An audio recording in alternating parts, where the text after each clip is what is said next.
NPS एक छलावा धोखा है। एनपीएस का भविष्य के बारे में किसी भी कर्मचारी को ये नहीं पता, ना उसका कोई लेखा जोखा है, ना उसकी कोई लेजर पासबुक है कि एनपीएस की कटौती होती है, वो एनपीएस का पैसा जाता कहाँ है।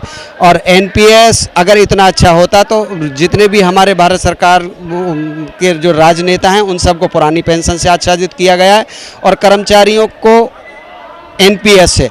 इसलिए हम भी उन्हीं की भांति ओपीएस की मांग करते हैं। हमें अपने बुढ़ापे की फिक्र है कि हमारा बुढ़ापे में क्या होगा। नई पेंशन में कुछ भी नहीं मिलना, हमें रोटी भी नहीं मिलेगी। जब हमें नहीं मिलेगी तो हम समाज का उत्थान किस प्रकार। तनख्वाह, मोटी तनख्वाह तो मिलती है, लेकिन तनख्वाह मिलती है, लेकिन जब 60 साल के बाद जब हम रिटायर हो जाएंगे हम क्या करेंगे। हमें अपना जीवन स्वाभिमान से जीने के लिए पुरानी पेंशन चाहिए, क्योंकि पैसे के बिना स्वाभिमान नहीं है। अगर हमारे पास पैसा ही नहीं होगा तो हम अपने स्वाभिमान की जिंदगी कैसे जी पाएंगे।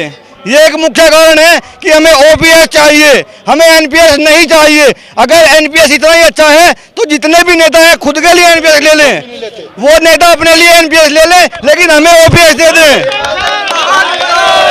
पुरानी पेंशन, हमारा नारा यही है कि पुरानी पेंशन बहाल होनी चाहिए। जितने भी कर्मचारी हैं सबके लिए पुरानी पेंशन होनी चाहिए। नेता लोग जो एक दिन के लिए भी विधायक बनते हैं, सांसद बनते हैं, ये 5-5 पुरानी पेंशन ले सकते हैं, तो हम लोग क्यों देश का विकास कर रहे हैं नेता। कोई देश का विकास अगर कर रहे हैं तो जितने कर्मचारी हैं वो भी देश का विकास कर रहे हैं। कर्मचारियों के बिना कोई देश का विकास नहीं हो। अगर पुरानी पेंशन नहीं तो कोई वोट नहीं। ये बिल्कुल सारे कर्मचारी निर्णय ले चुके हैं। और सिर्फ कर्मचारी न समझे, एक कर्मचारी के साथ में सैकड़ों लोग जुड़े होते हैं। जो आज यहाँ 5 लाख 10 लाख लोग आए हैं, सिर्फ इनको 5 या 10 लाख मत समझे, ये करोड़ों की संख्या में है। इन लोगों के साथ में करोड़ों लोग जुड़े हुए हैं। हम उत्तर प्रदेश के सभी शिक्षक और राज्य कर्मचारी आज भारत सरकार से अपनी पुरानी पेंशन की बहाली के लिए हैं, अटाइवा के लिए यहाँ एकत्रित हुए हैं। हमारी मांग है केवल और केवल पुरानी पेंशन बहाल करो। हम चाहते हैं राज्य कर्मचारी शिक्षक हित में पुरानी पेंशन बहाल होनी चाहिए। 1 अप्रैल 2005 के बाद जितने भी भारत सरकार में राज्य कर्मचारी हैं और शिक्षक हैं सभी को एनपीएस से आच्छादित किया गया है। एनपीएस इतना अच्छा नहीं है जितना कि ओपीएस थी, इसीलिए सभी कर्मचारियों की मांग पुरानी पेंशन की है। अटेवा की एक सूत्रीय मांग है, केवल पुरानी पेंशन बहाल करो। उस पुरानी पेंशन की बहाली के लिए यहाँ हम सब रामलीला मैदान में एकत्रित हुए हैं। उस समय की कुछ तात्कालिक परिस्थितियाँ रही होंगी। पुरानी पेंशन को बंद करने के संबंध में एनपीएस को लागू किया गया।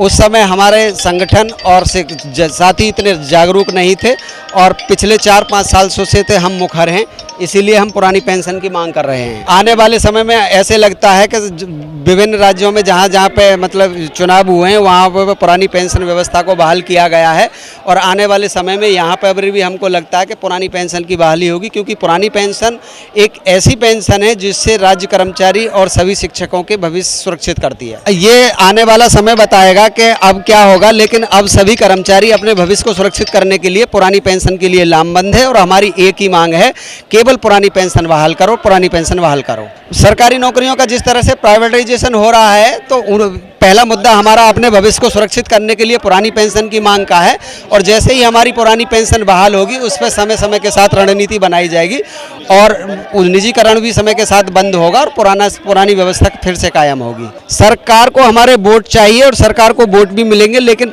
सरकार से हमारी मांग है पहले हमारी पुरानी पेंशन बहाल करो। जितने भी कर्मचारी हैं सब पुरानी पेंशन को लेके आए हैं। जो नेता 2 दिन नेतागिरी करता है और 1 दिन के लिए भी विधायक बनता है, सांसद बनता है, वो पूरी उम्र पेंशन लेता है। जो कर्मचारी बचपन से पढ़ने लगता है, रातों को लाइट की कमी के बाद भी गलियों में बैठ के पढ़ता है, किताबें पढ़ता है, 30 साल तक पढ़ता है, उसके बाद बोर्ड मैथ से टेस्ट देता है, नौकरी पाता है, 30 साल 35 साल मेहनत करता है, उसके बाद भी उसको एक नई पेंशन के नाम पे झुंझुना दे दिया जाता है।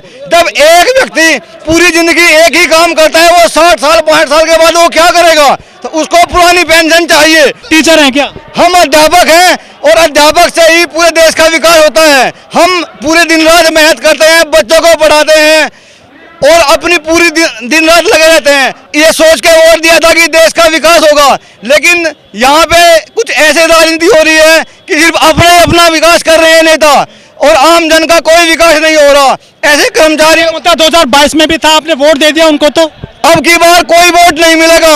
अगर एनपीएस रहेगा तो वोट नहीं मिलेगा, पुरानी पेंशन आएगी तो उसी पे वोट होगी। सरकार मंदिर बनाए उससे हमें कोई एतराज नहीं है, उससे मिलेगा ना। नहीं वोट मिलेगा अच्छे काम करने से। अगर ओपीएस मिलेगा तो हम सरकार का वोट देंगे, ओपीएस नहीं मिलेगा तो हम सरकार का वोट नहीं देंगे।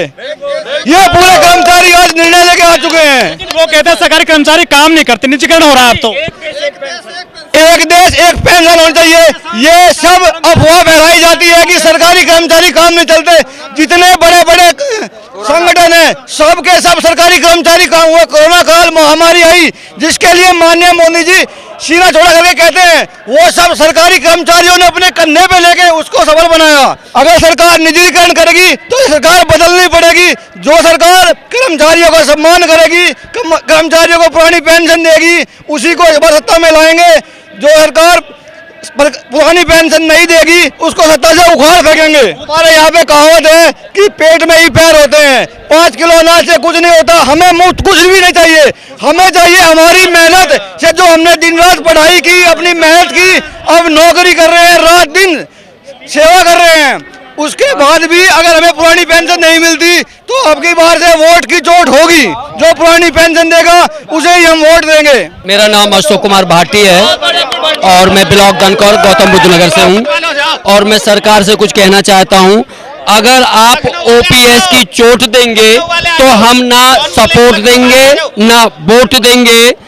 आगे आने वाली पीढ़ी का क्या होगा, हमारे बुढ़ापे की सीढ़ी का क्या होगा।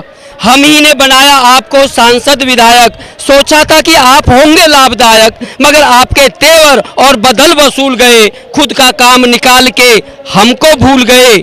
वैसे तो फूटी आंख नहीं भाते एक दूसरे को देख, पर अपने मतलब के खातिर सारे हो गए एक। अब उस गलती का इतिहास हम नहीं दोहराने देंगे। हम लोग जो पुरानी इसमें भी ये कह रहे थे आप हैं, इसमें भी ये कह रहे थे जब थोड़ा हल्के मन से कह रहे थे, अब पूरे मन से कह रहे हैं। आप कहते हैं एयरपोर्ट बन रहा है, क्या दिक्कत है? एयरपोर्ट से क्या ओपीएस मिल जाएगी? हमें ओपीएस चाहिए, ओपीएस मिलेगी तभी एयरपोर्ट का फायदा उठाएंगे हम। निजीकरण हो रहा है उसके खिलाफ नहीं आओगे कभी? बिल्कुल आएंगे, निजीकरण के खिलाफ है। ये सरकार अपना निजीकरण कर ले। विभागों का निजीकरण करने से बेटर है कि सरकार खुद अपना खुद का निजीकरण करे। हमने खराब लग रहा है ओपीएस नहीं हो रही तो हमें तो ओपीएस दिख रही है बस ओनली, क्योंकि हमारे जीवन का एक भविष्य है, बुढ़ापे की लाठी है। उनके पास पैसा नहीं है, वो बेच रहे हैं विभागों को।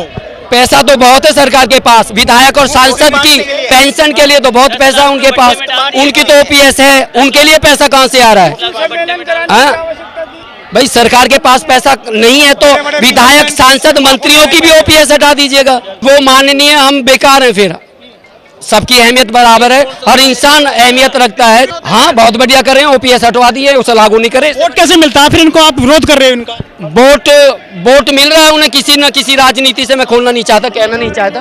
कोई ना कोई रहस्य है जरूर, चाहे वो कोई पत्ता खेलते हैं। मंदिर पे वोट मिलते हैं उनको तो? हाँ बिल्कुल मिलते हैं। मुस्लिम और मुस्लिम हिंदुओं का मजबूत हो रहे हैं, हिंदू मजबूत हो रहे हैं। हिंदू मुस्लिम का वो गेम खेलते हैं। मैं सही बात है, सही मायने में वोट मिलनी चाहिए विकास के लिए, लोगों के हित में जो काम हो उसके लिए, और लोगों का जो दर्द है उसे दूर करें तो उन्हें वोट मिले। तो इसमें कैसा पड़ेगा इस पूरे आंदोलन का? बिल्कुल पड़ेगा, हम सब लोग एक हैं और विरोध में हैं।